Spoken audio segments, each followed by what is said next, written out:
नमस्कार, मैं हूं अनामिका पांडे। आज हम 22 के महासमर में सबसे पहले बात करेंगे जेपी नड्डा के 2 दिनों के उत्तराखंड दौरे की।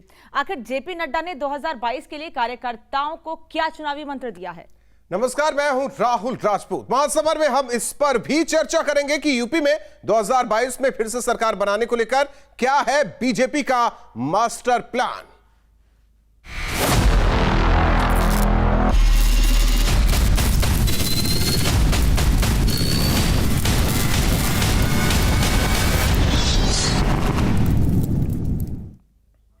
और सबसे पहले बात इस वक्त की बड़ी खबर की। हरिद्वार से बड़ी खबर है, जहां साधु संतों के साथ जेपी नड्डा की बैठक हुई है। बैठक में अलग अलग अखाड़ों के साधु संत शामिल हुए हैं। बैठक में कई मुद्दों पर चर्चा की गई है।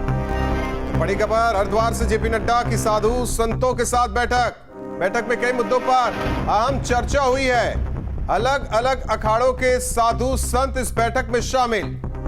तो 2 दिवसीय दौरा जेपी नड्डा का उत्तराखंड का, और आज साधु संतों के साथ यह बैठक। जेपी नड्डा 2 दिन के उत्तराखंड दौरे पर रहे। कल उन्होंने जो बैठक की है वो सांसदों, विधायकों, मंत्रियों के साथ बैठक शुक्रवार को की उन्होंने, और शनिवार की बैठक महत्वपूर्ण रही।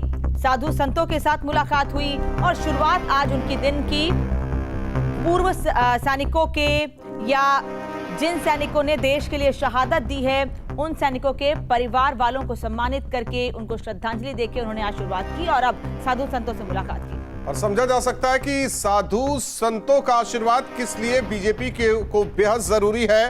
तस्वीरें भी बहुत कुछ बयां कर रही है, क्योंकि जिस तरीके से बीजेपी के राष्ट्रीय अध्यक्ष जेपी नड्डा साधु संतों से मुलाकात करते हैं, टीका लगाते हैं, माला पहनाते हैं, पैर छूते हैं, आशीर्वाद लेते हैं।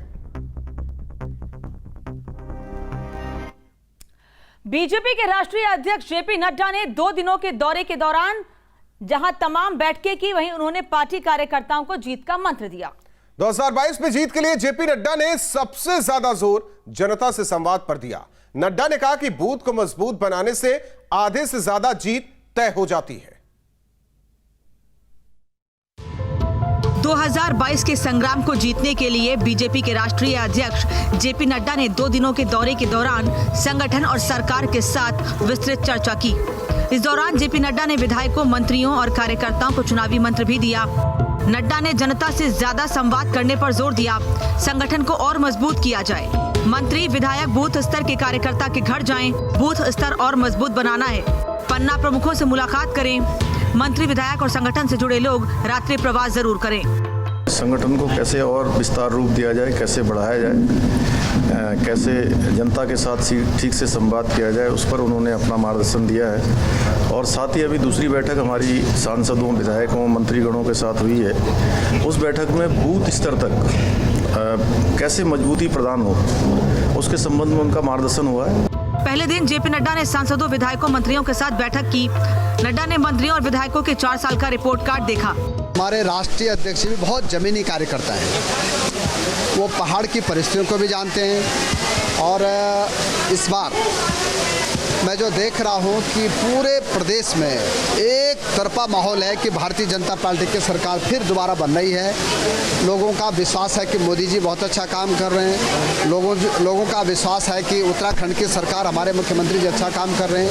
पूर्व सीएम तीरथ सिंह रावत ने कहा कि प्रदेश में काफी विकास हो रहा है।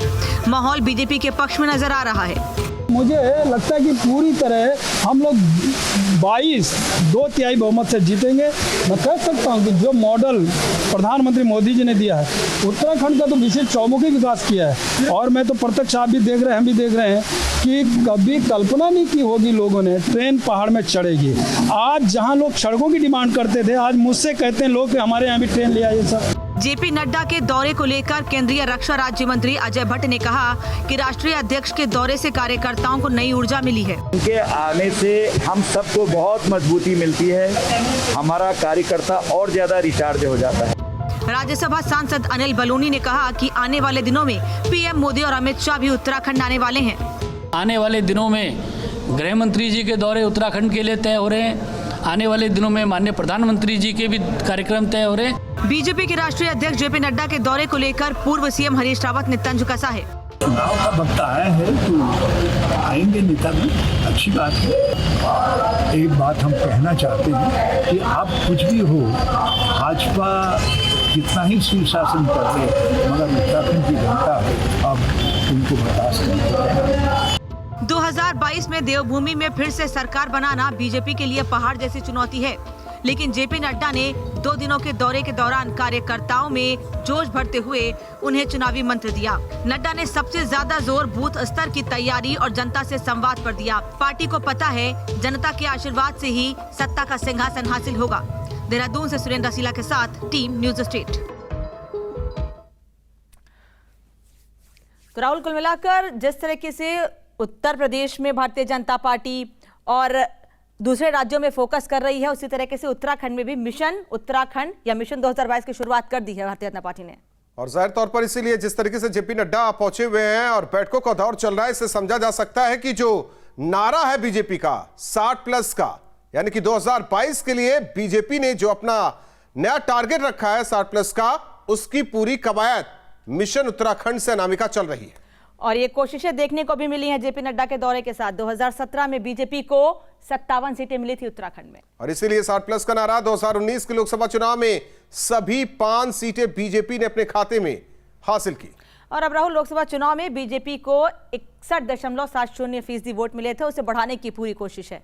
जाहिर तौर पर इसीलिए ये सब कवायद चल रही है। वहीं चुनाव की तैयारियों के बीच बीजेपी हर उस कोशिश में जुटी है जिससे लोगों तक उसकी पहुंच बढ़ सके, चाहे विकास की बात हो या फिर देश की रक्षा करने वाले शहीदों के परिवार का सम्मान हो। बीजेपी के राष्ट्रीय अध्यक्ष जेपी नड्डा ने देश की रक्षा के लिए अपने प्राण गंवाने वाले शहीदों के परिवारों को सम्मानित किया। दौरे के दूसरे दिन बीजेपी के राष्ट्रीय अध्यक्ष जेपी नड्डा राजधानी देहरादून में सैन्य सम्मान और सैन्य संवाद कार्यक्रम में शामिल हुए। उन्होंने शहीद सैनिकों के परिजनों को सम्मानित किया, जिनमें मरणोपरांत महावीर चक्र से सम्मानित जसवंत रावत, मरणोपरांत कीर्ति चक्र से सम्मानित गजेंद्र रावत और मरणोपरांत अशोक चक्र से सम्मानित मेघ सिंह गुरुंग के परिजनों को सम्मानित किया। इस दौरान जेपी नड्डा ने देवभूमि के वीरों को नमन किया। उत्तराखंड एक सैन्य बाहुल्य क्षेत्र है। प्रदेश के सभी जनपदों में लगभग प्रत्येक परिवार में सैन्य कर्मी मौजूद हैं या फिर रिश्तेदारी में सैन्य कर्मी आते हैं। इसलिए भाजपा के राष्ट्रीय अध्यक्ष जेपी नड्डा भी अपने 2 दिवसीय कार्यक्रम में सैन्य सम्मान समारोह में पहुंचे, जहां उन्होंने सैनिक परिवारों को सम्मानित भी किया और सैन्य कर्मियों को ये बताया कि 7 सालों में केंद्र की मोदी सरकार पहले की सरकारों से किस तरह अलग है। बात करते हैं और जब मैं उत्तराखंड की धरती पर खड़ा हूं तो ये देवभूमि भी है और वीर भूमि भी है। हमारा हिमाचल प्रदेश भी देवभूमि भी है और वीर भूमि भी है। हर घर से फौज में भागीदारी करने वाले लोग इसी वीर भूमि से मिलते हैं और हम यह भी जानते हैं कि किस तरीके से फौज में आप लोगों ने प्रतिनिधित्व किया है। इस कार्यक्रम में मौजूद रहे केंद्रीय रक्षा राज्य मंत्री अजय भट्ट ने सैनिकों के योगदान को याद किया। कंबल तक अपने देश में बनाने लगे हैं, तोप बन रहा, गोला बन रहा, बारूद बन रहा है, पेटेंट टैंक बन रहे, फाइटर जहाज बन रहा है। पहले से हम बाहर से मंगाते थे हर चीज को। बीजेपी ने एक तरफ जहां सैनिकों के परिवारों का सम्मान किया, वहीं सर्जिकल स्ट्राइक पर सवाल उठाने वालों को घेरने की कोशिश की। फौजियों में इतना हुआ है कि रोष है कि गलने के साथ जिस व्यक्ति ने सर्जिकल स्ट्राइक का सबूत मांगा हो, जिन्होंने हमारे पहाड़ का नौजवान दिलवर नेगी की जब हत्या हुई हो, अपने उस जो वहाँ का काउंसलर था उसको डिफेंड किया हो, ऐसे व्यक्ति को हम बर्दाश्त नहीं करेंगे। पूर्व सैनिक भी मान रहे हैं कि पिछले कुछ सालों में सैन्य कर्मियों को लेकर माहौल जरूर बदला है। बदलाव हम देखते हैं कि एक नॉर्मल एक जो जवान भी है, रिटायर्ड है या सर्विंग है, वो जब एक सिविल एडमिनिस्ट्रेशन में कहीं भी जाता है, उसकी सुनवाई होती है, उसको कुर्सी दी जाती है, उसकी कम से कम प्रॉब्लम सुनी जाती है। ये एक बहुत बड़ा चेंज है। देवभूमि में 2022 की जंग को जीतने के लिए सैन्य परिवारों का साथ बेहद जरूरी है।